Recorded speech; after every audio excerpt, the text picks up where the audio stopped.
과연 우리 예수님은 찬양받으시기에 합당하신 분이십니다. 오늘 가브리엘 천사가 하나님의 보내심을 받아 마리아에게 찾아와서 인사말을 하는데 마리아가 굉장히 놀랐습니다. 인사를 하면 네, 반갑습니다. 이렇게 같이 반응을 해야 되는데 너무 놀라서 어안이 벙벙해서 대답을 못하고 있어요. 이게 이런 인사가 도대체 무슨 뜻인가 하고 깊이 생각하고 또 생각해봐도 왜 이런 인사를 건네는지 잘 모르겠어요. 네. 심지어 천사가 말하기를 마리아야 무서워하지 말라 그런 거 보니까 벌써 마리아 속을 다 읽었잖아요. 아, 마리아는 무슨 인사를 받았길래 이렇게 무서워할까요? 28절을 같이 한번 읽어봅니다. 그에게 들어가 이르되 은혜를 받은 자여 평안할지어다 주께서 너와 함께 하시도다. 이게 무슨 인사길래 그렇게 마리아는 무서워하냐 이거죠. 사실 평안할지어다 이거는 이스라엘 사람들이 평상시에 샬롬 보통 하는 인사예요. 헬라에서도 카리에라는 단어인데 기뻐하라 하는 그런 단어예요. 항상 기뻐하라, 쉬지 말고 기도하라 할 때 그 항상 기뻐하라도 판토테 카이레테 이렇게 돼서 이 기뻐하라는 단어가 함께 써 있어요. 그러니까 평안하라는 말은 인사말인데 기뻐하라 그런 뜻인 것입니다. 그런데 과연 이 마리아는 기뻐할 수 있겠는가? 마음 편안하게 있을 수 있겠는가? 그 인사를 듣고 두려움을 느꼈다면 도대체 그 인사가 무슨 인사기에 그런가? 자, 그러면 샬롬이나 카이레나 이런 단어는 보통 인사말이라면 뭐가 문제겠어요? 앞뒤에 있는 말이 문제겠죠. 이 마리아에게 무서움을 주는 말은 은혜를 받은 자요. 은혜를 받은 자요. 여러분 무서워요? 안 무서운 것 같은데요? 좋을 것 같은데.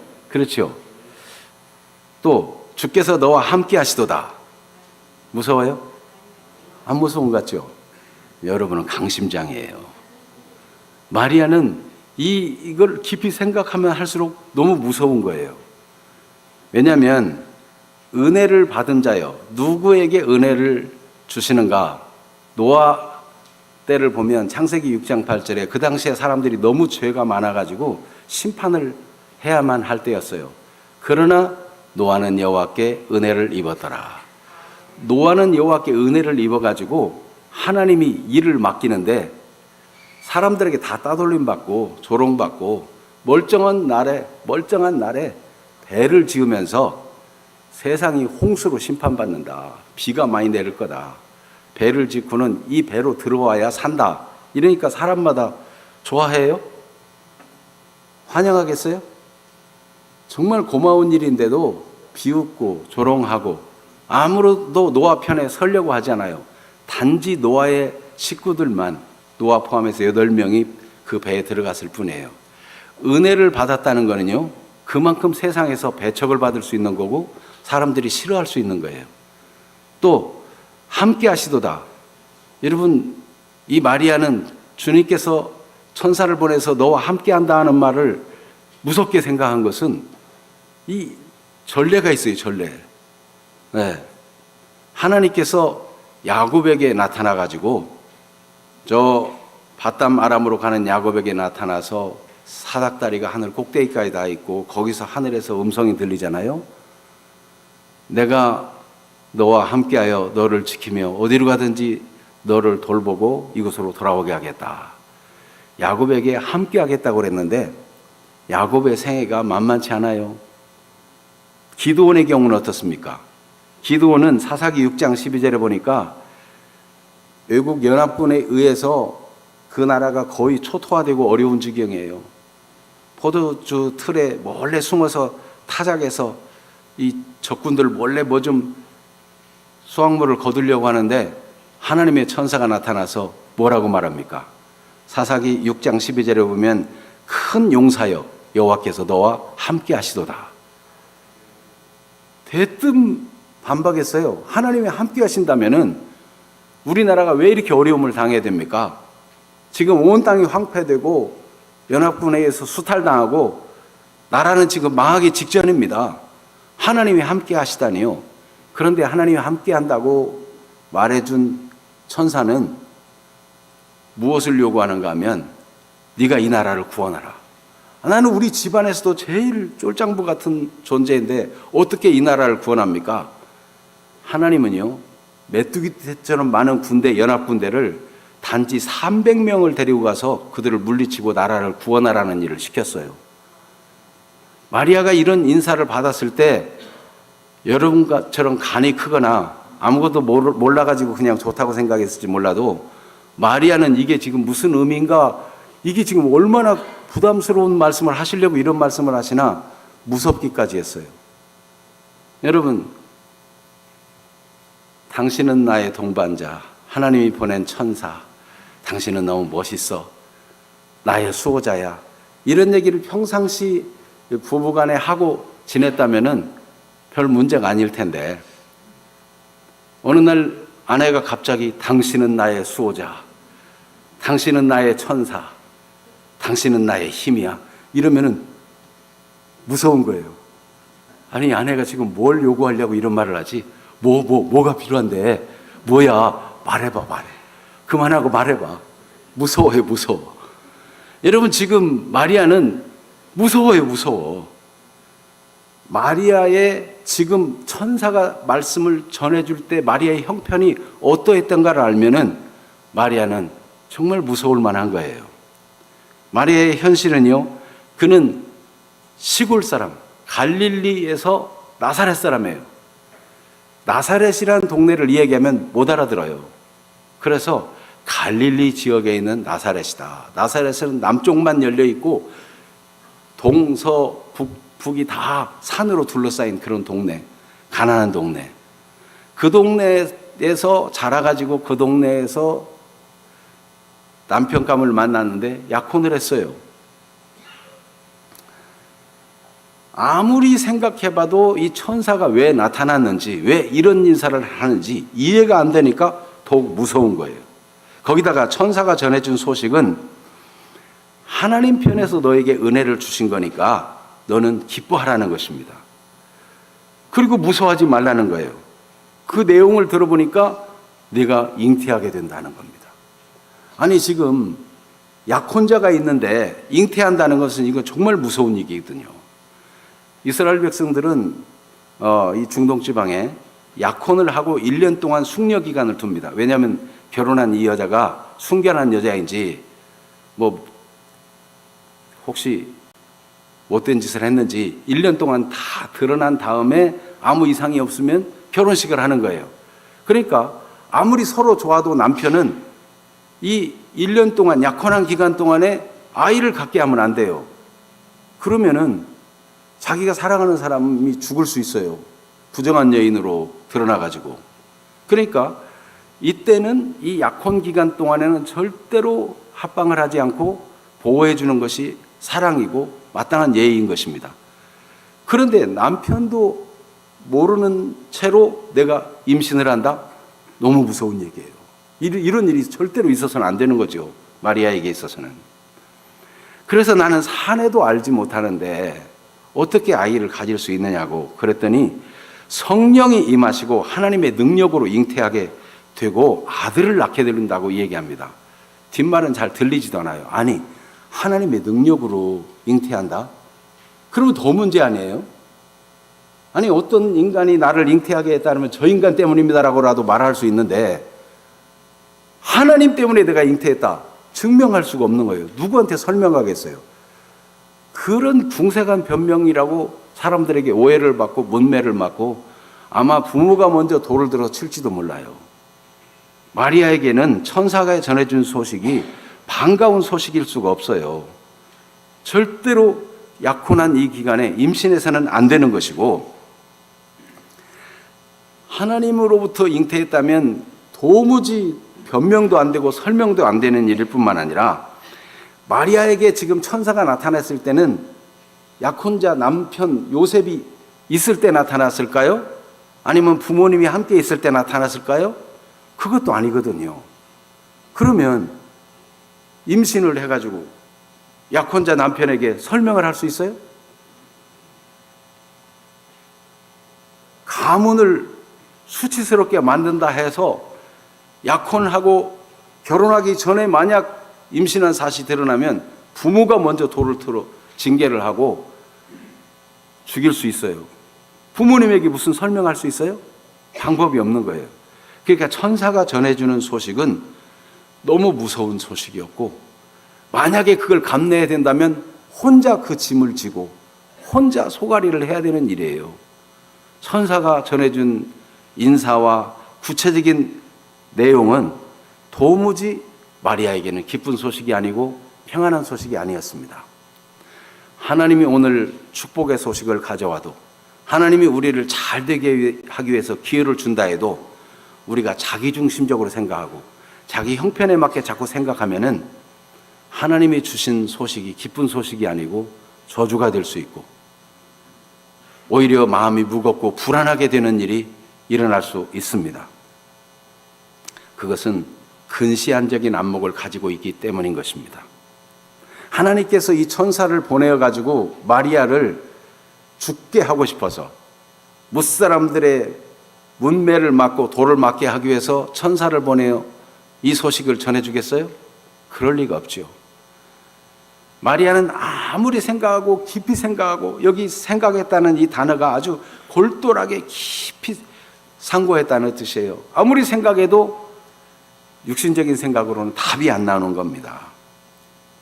하나님은 사람이 알 수 없는 일도 알게 해주시고, 사람이 깨달을 수 없는 것도 그 진리도 깨닫게 해주시는 분이십니다. 오늘 그런 은혜가 있게 되기를 축복합니다. 마리아가 천사의 말을 들은 이 소식을 우리 함께 듣는 우리도 도전을 받고 어떤 생각을 하고 어떤 말을 하고 어떤 자세를 가져야 될지 함께 인도받는 시간이 되기를 바랍니다. 하나님께서 마리아를 통해서 나타내고자 하는 하나님의 뜻은 무엇인가? 마리아를 하나님의 뜻이 이루어지는 일에 주인공으로 삼고 싶어 하십니다. 연예인들은 탤런트들이 뭐 이렇게 시험에 합격도 하고 열심히 연기 연마도 해가지고 결국은 뭐가 되고 싶은 거예요? 주연 배우가 되고 싶어 하죠. 늘 조연으로만 하면은 조연 배우는 급료도 적어요. 주연 배우는 한 번 나타났다 하면 몇 천만 원씩 받기도 하고 그러잖아요. 하나님께서 마리아를 하나님 말씀에 이루어지는 일에 주연으로, 주인공으로 삼고 싶어 하십니다. 35절을 같이 읽겠습니다. 천사가 대답하여 이르되 성령이 내게 임하시고 지극히 높으신 이의 능력이 너를 덮으시리니 이름으로 나실 바 거룩한 이는 하나님의 아들이라 일컬어지리라. 아멘. 이 천사가 준 말은 처녀인 마리아에게 내가 잉태하여 아들을 낳는다 하는 얘기를 한 것이고, 두 번째로는 성령으로 잉태되는 것이다. 하나님의 지극히 높으신 이의 능력이 너를 덮는다 그랬는데, 이거 무슨 세속적인 강간범이 덮치듯이 덮치는 그런 얘기가 아니고, 이거는 하나님의 임재를 나타나는, 하나님이 성전에 임하실 때 구름이 성전을 가득 덮였던 것처럼 하나님의 임재, 거룩한 임재가 나타나는 거예요. 그렇게 함으로써 성령으로 잉태하게 되고, 나실 바 아들은 하나님의 아들이라고 하나님이 일컬어주는 그런 일이 있을 거라는 것입니다. 그러니까 마리아가 하나님 말씀이 이루어지는 일에 하나님이 준비한 처녀로 사용된다는 것입니다. 그래서 이사야 7장 14절에 보면 하나님이 인간을 죄에서 구원하러 보내실 때 처녀의 몸에 태어나게 해주시겠다고 약속했어요. 이사야 7장 14절을 같이 읽어봅니다. 그러므로 주께서 친히 징조를 너에게 주실 것이라. 보라, 처녀가 잉태하여 아들을 낳을 것이요 그의 이름을 임마누엘이라 하리라. 왜 처녀의 몸으로 예수님이 하나님의 아들이 태어나야 되는가? 사람의 죄를 대신하시고 우리의 죄를 대신해 죽으시고 우리 죄를 없이 하기 위해서는 예수님이 죄 없는 인간의 몸을 입고 오셔야 돼요. 그래서 남자 여자 결혼해서 태어난 자식은 모두 다 원죄를 가지고 태어납니다. 하나님께로부터 성령의 임하심으로 성령으로 잉태해서 처녀의 몸에 태어나야만 하시는 거예요. 그래서 히브리서 4장 15절은 예수님의 특징에 대해서 기록할 때 히브리서 4장 15절에 후반절만 읽어보면 같이 읽어볼까요? 모든 일에 우리와 똑같이 시험을 받으신 이로되 죄는 없으시니라. 예수님은 죄는 없으신 분이라는 거예요. 우리와 똑같이 시련을 당하고 어려운 일도 당하고 배고프기도 하고 목마르기도 하고 잠을 제대로 못 주무시기도 하고 그런 힘든 세월을 지냈는데 예수님은 죄는 없으신 분입니다. 처녀 몸에 성령으로 잉태하신 분이에요. 창세기 3장 15절, 창세기 3장에 아담 하와가 범죄한 즉시 하나님은 구원의 길을 말씀하실 때 뱀의 머리를 깨뜨리시고 여자의 후손을 통해서 우리를 구원할 걸 약속했습니다. 창세기 3장 15절을 같이 한번 읽어볼까요? 내가 너로 여자와 원수가 되게 하고 내 후손도 여자의 후손과 원수가 되게 하리니 여자의 후손은 내 머리를 상하게 할 것이요 너는 그의 발꿈치를 상하게 할 것이니라 하시고. 그렇습니다. 하나님이 구원자를 보내실 때 여자의 후손을 통해서 보내신다. 여자의 후손.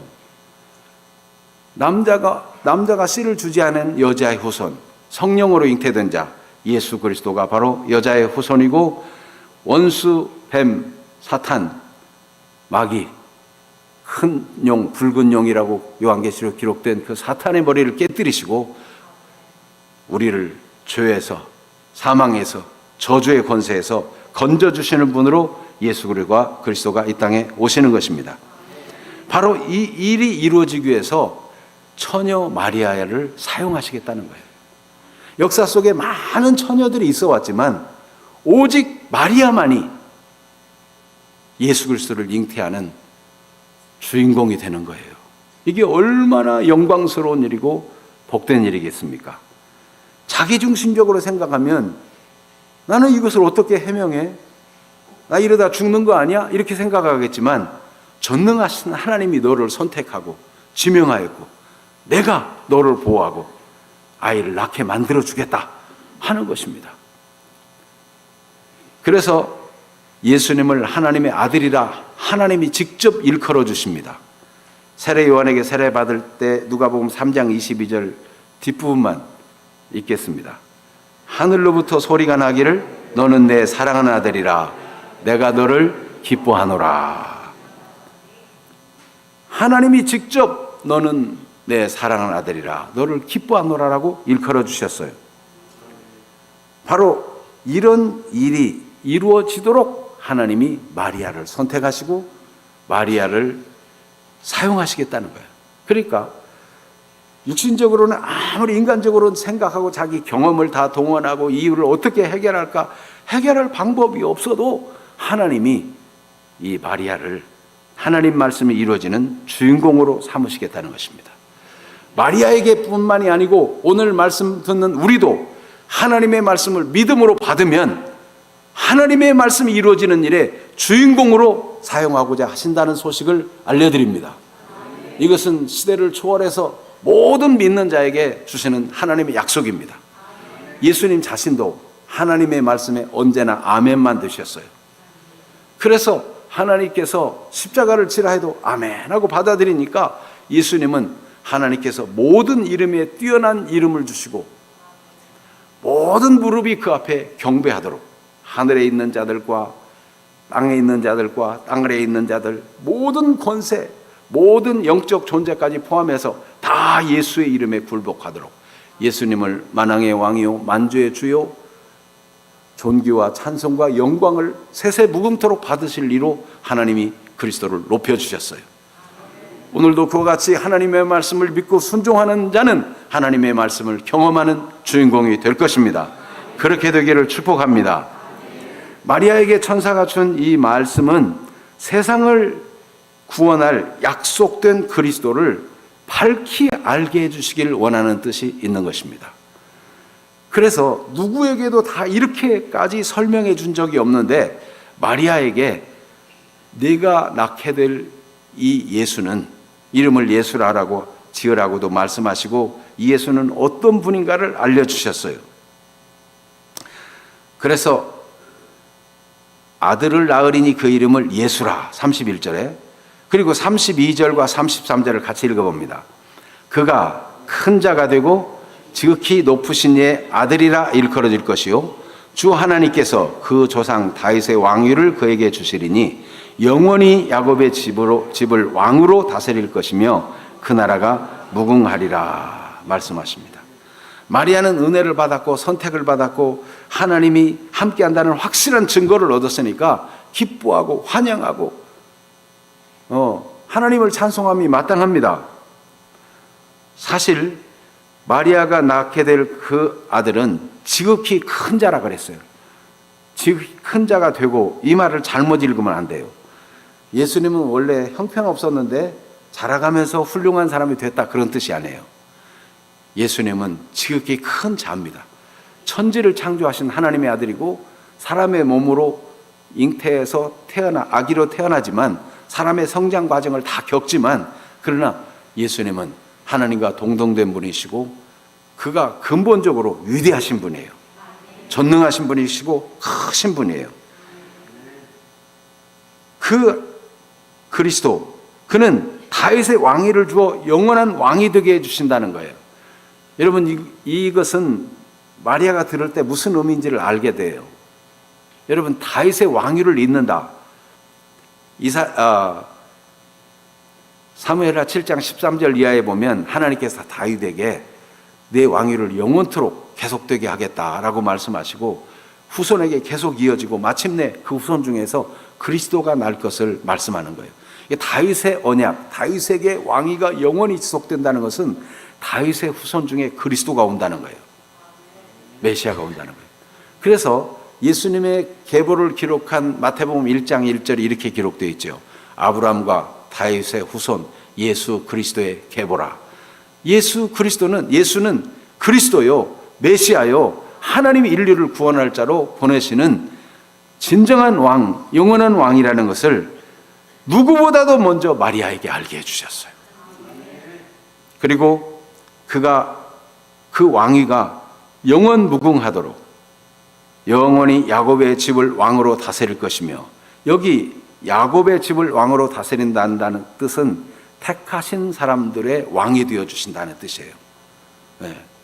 야곱의 집, 하나님의 선택받은 백성. 로마서 4장을 통해서 보면 누구든지 아브라함이 하나님을 믿은 것처럼 하나님을 믿은 사람은 다 아브라함의 자손이다, 이런 표현이 나옵니다. 누구든지 하나님의 약속을 믿는 자마다 다 선택된 백성이요 하나님의 자녀다는 거예요. 모든 신구약 교회를 막론하고 모든 교회의 머리가 되시며 그가 왕노릇 하시는 분이십니다.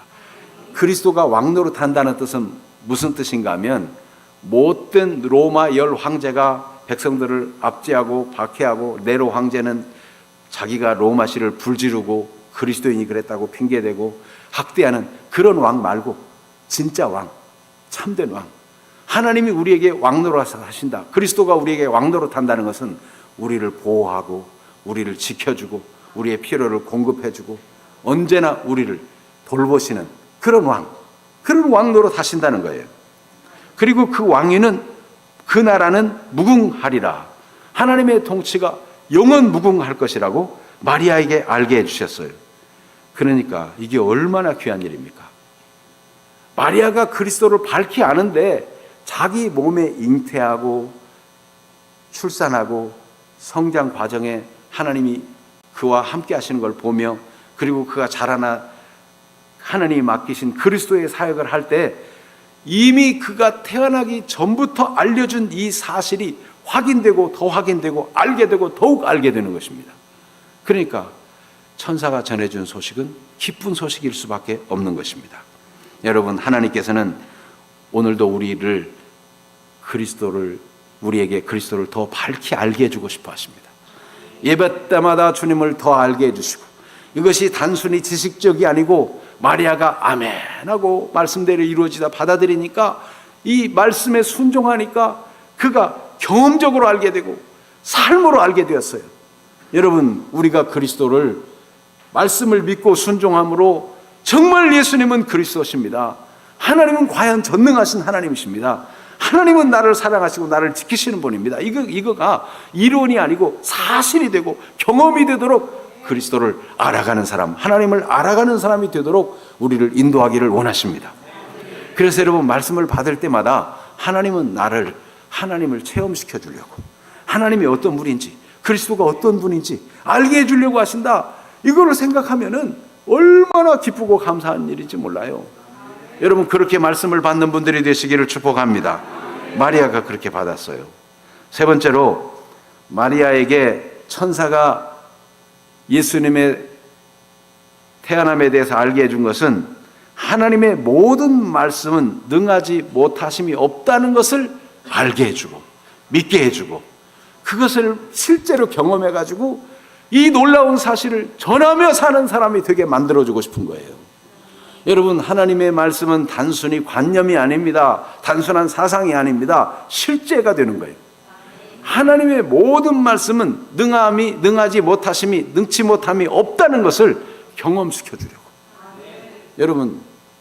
여러분이 만약에 몸이 병이 들어가지고 하나님 앞에 기도했는데 병이 나았어요. 하나님의 기도 응답으로 나았어요. 그러면 하나님은 기도하면 응답하신다. 이 일에 대해서 누구보다도 강력한 체험을 가진 사람이 되는 거 아니겠어요? 여러분, 그래서 때때로 우리에게 일어나는 문제는 오히려 그게 복이 되는 경우가 많아요. 다 기도로 바꾸고 하나님을 신뢰함으로 바꿀 때 하나님을 경험하는 기회가 되는 것입니다. 말씀을 받을 때마다 잘 모르겠다, 자기가 가진 경험이나 생각이나 자기 지식을 가지고 판단하지 말고, 내가 이해가 안 돼도, 깨달음이 부족해도 하나님의 말씀이니 아멘, 제가 믿습니다. 하나님은 내게 더 많이 알게 해주시고 더 점차 깨닫게 해주시고 더 확신을 주실 줄로 믿습니다 하고 받아들이는 자세가 필요한 거예요. 그래서 마리아는 하나님의 말씀이 능치 못하다는 사실을 알게 되었어요. 그런데 여러분, 그냥 하나님의 모든 말씀은 다 능하다 이래도 되는데 왜 구태여 능하지 못하심이 없느니라 이렇게 천사가 전했을까요? 하나님은 우리에게 하나님 말씀이 얼마나 전능하시고 말씀하시면 이루어지는지를 강하게 마음속에 새기기를 원합니다. 그래서 이중부정을 사용하는 거예요. 이중부정. 능치 못하심이 없느니라. 하나님께 능하지 못한 일이 있겠느냐? 하나님의 말씀은 능치 못하심이 없느니라. 여러분, 이 사실은 엘리사벳이나 구약의 사라가 먼저 경험했어요. 그래서 이해가 안 되는 마리아에게 천사가 이해를 시킵니다. 내 친족 엘리사벳, 그는 모든 사람들이 다 아이를 갖지 못한다, 본래 임신하지 못한다, 다 소문났어. 아무도 그가 임신할 거 기대하지도 않았어요. 나이도 많고 원래부터 임신을 못해 이렇게 알려졌는데 그가 지금 아이를 배워서 6개월이 됐다는 겁니다. 이런 증거가 또 있어요. 구약의 사라, 남편 나이, 아브라함의 나이 100세, 사라 나이 90세. 사라는 자기 경수가 다 끊어졌기 때문에 창세기 18장에 하나님이 천사를 통해서 말씀하시기를 여호와께 능치 못한 일이 있겠느냐? 내년 이맘때 사라에게 아들이 있으리라. 그러니까 사라가 막 키득키 웃어요. 사라야, 왜 웃느냐? 아닙니다, 나는 웃지 않았습니다. 하나님의 말씀이 능치 못함이 없느니라. 그리고 사라가 90세 됐는데 아이를 가져가지고 얼마나 기쁜지 웃으며 사라가 말하기를, 사람들이 사라에게 누가 젖을 먹이겠다고 말하였으리요. 그런데 내가 아브라함에게 아들을 낳았도다. 그러면서 사라는 너무 행복해하는 거예요. 여러분, 하나님의 말씀을 믿으면 반드시 말씀이 경험되게 해주시고 싶은데 하나님의 말씀은 능치 못하심이 없는 것을 알게 해주고 싶은 것입니다. 그래서 마리아는 이 말씀을 들을 때 어떻게 반응합니까? 37절, 38절 같이 읽어봅니다. 대저 하나님의 모든 말씀은 능하지 못하심이 없느니라. 크게 마리아가 이르되 주의 여종이 오니 말씀대로 내게 이루어지이다 하매 천사가 떠나가니라. 이렇게 마리아가 믿음으로 반응하니까 천사는 할 일 끝났어요. 떠나갔어요. 충분해요. 말씀대로 내게 이루어지이다. 주의 여종이라는 말은요, 나는 하녀에 불과합니다.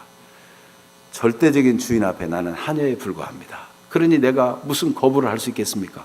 하나님 앞에서 우리는 순종할 것밖에 다른 길이 없는 사람이라는 것을 깨달을 때 거기에 하나님의 역사가 시작되는 것입니다. 마리아는 이후로 어떤 상황에서도 하나님을 신뢰하고 믿는 사람이 되었어요. 그래서 드디어 그가 아이를 낳았을 때 베들레헴 인근의 목자들이 와서 얘기를 합니다. 하늘에는 영광, 땅에서는 평화, 천군과 천사들이 와서 찬송했고, 천사가 목자들에게 증언하기를 가서 구유에 누여 강부에 덮여있는 그 아기를 봐라. 그가 그리스도다 했다는 거예요. 이런 이야기를 목자들이 전해줄 때 마리아가 어떤 반응을 보였어요? 누가복음 2장 19절, 마리아는 이 모든 말을 마음에 새겨 생각하니라. 그가 잉태하기 전에 하신 말씀과 지금 목자들이 하는 말이 일치하는 거예요. 하나님이 그리스도를 내게 보내셨구나. 마음에 지켜 생각하고 믿어요. 뿐만 아니라 요한복음 2장 5절에 보면 갈릴리 가나에서 혼인잔치가 있었는데 포도주가 떨어졌다는 소식을 들었을 때 예수님께 포도주가 떨어졌습니다, 이 얘기를 하고는 하인들을 불러서 뭐라고 얘기합니까? 요한복음 2장 5절, 요한복음 2장 5절 같이 읽어봐요. 그의 어머니가 하인들에게 이르되 너희에게 무슨 말씀을 하시든지 그대로 하라 하니라. 여러분, 마리아 자신이 주의 말씀대로 내게 이루어지이다 라고 고백하고, 하나님의 말씀은 반드시 이루어지고 여호와의 모든 말씀은 능치 못하심이 없는 걸 경험한 마리아는 하인들에게 주님이 무슨 말씀을 하시든지 그대로 하라 이렇게 말할 수 있었어요. 여러분, 하나님의 말씀을 믿고 하나님 말씀대로 이루어진다는 것을 경험하는 주인공들로 하나님은 우리를 만들어 주시길 원합니다. 그 경험을 가지고 주의 말씀대로 반드시 되니 너는 꼭 순종해라. 자녀들에게 그렇게도 가르치고, 믿음 없는 사람들에게 그렇게도 권하고, 나를 봐라, 자기를 증인 삼아 말할 수 있는 그런 사람들이 되시기를 바랍니다. 하나님은 우리를 그렇게 만들어주고 싶어 해요.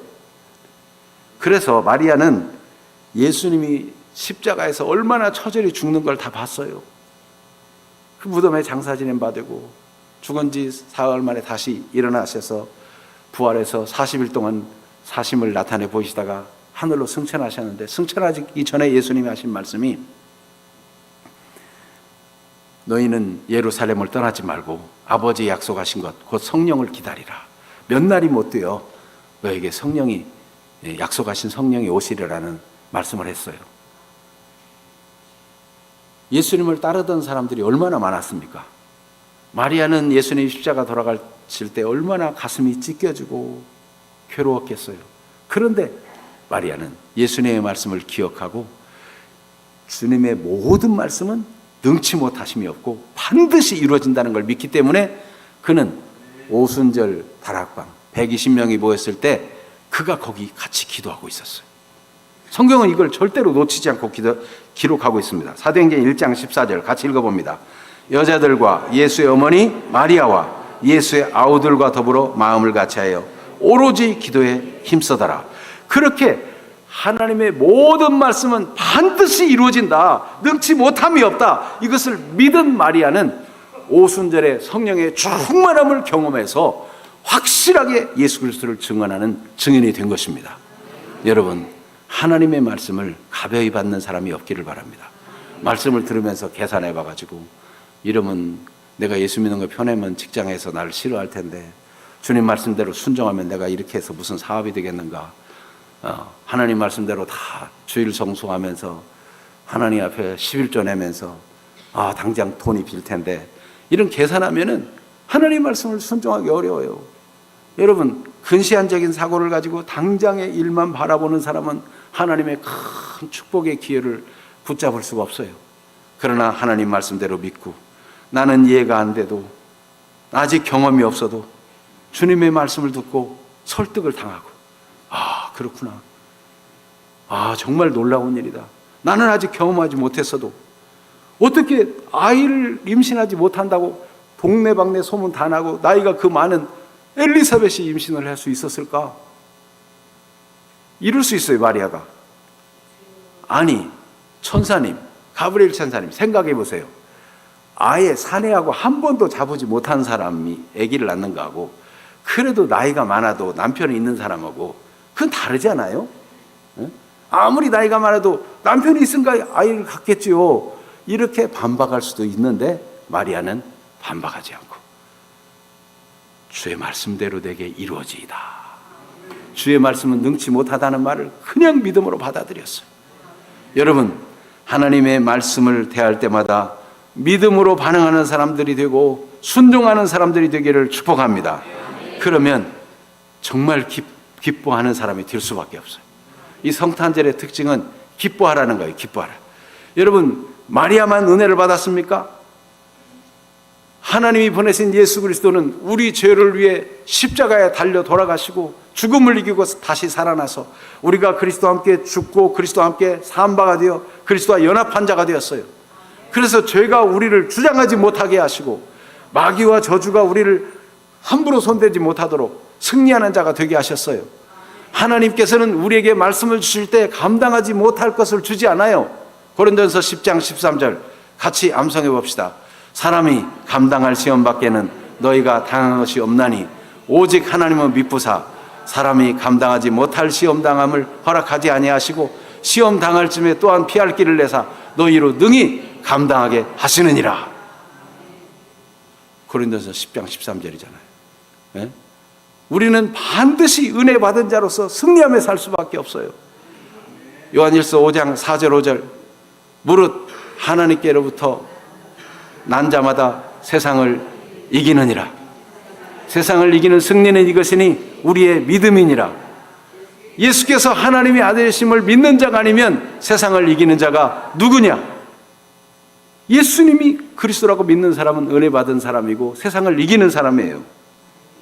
그래서 요한계시록 11장 15절 말씀에도 일곱째 천사가 나팔을 불매 하늘에서 큰 음성이 나서 이르되 세상 나라가 우리 주와 그리스도의 그의 그리스도의 나라가 되어 그가 세세토록 왕노로 다시리로다 그랬어요. 세상 나라가 우리 주와 그의 그리스도의 나라로 바뀌어진다는 거예요. 어떻게 할 때? 우리가 말씀을 경험하고 이 사실을 복음을 전할 때 세상 나라가 그의 주의 나라와 주의 통치가 이루어지는 나라로 바뀌어진다는 거예요. 하나님은 우리를 통해서 세상 끝까지 복음의 증인되기 위해서 우리에게도 말씀합니다. 제자들에게도 말씀하실 때 내가 세상 끝날까지 너희와 항상 함께 있으리라. 그러면서 하시는 말씀이 뭐였어요? 너희는 모든 민족을 제자로 삼아 아버지와 아들과 성령의 이름으로 세례를 주고 세례를 베풀고 내가 너에게 분부한 모든 것을 가르쳐 지키게 하라. 세상 끝날까지 너희와 함께 하겠다. 그런 거 아닙니까? 여러분, 하나님이 함께 하는 건 좋고 하나님의 말씀은 순종하기 싫고 언밸런스예요. 그렇지 않아요. 하나님이 우리와 함께 하신다는 것은 얼마나 큰 복인지 우리가 지금까지 경험하지 못한 새로운 생애가 열려지게 해주고 싶으신 것입니다. 하나님 말씀을 경험하고 하나님 말씀이 이루어지는 데 주인공이 되고 예수님이 어떤 분인가를 체험하고 경험적으로 알고 그리스도에 대해서 한 밝히 아는 지식이, 영적 지식이 있는 사람이 되어서 아주 확실한 신자가 되도록 만들어주고 싶은 것이 하나님의 뜻입니다.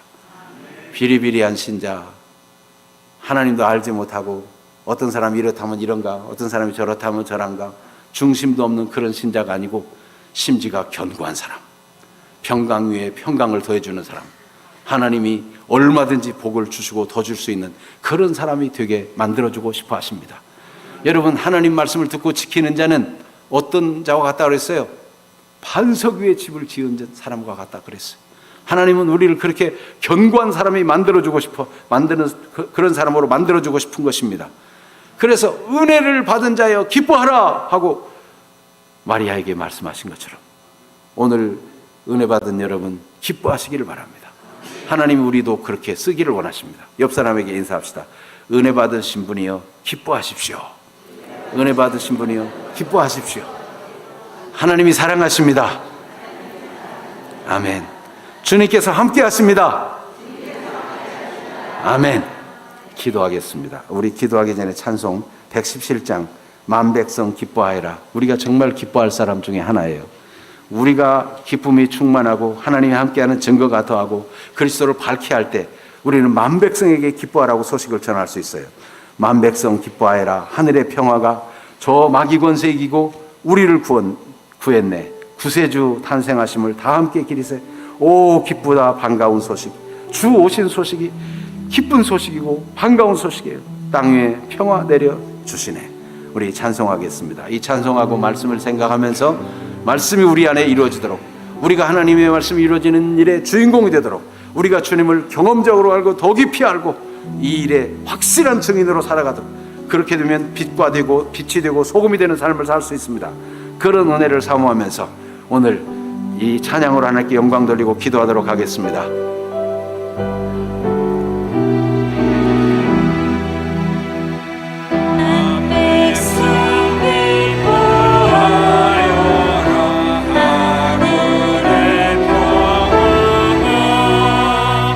저 마귀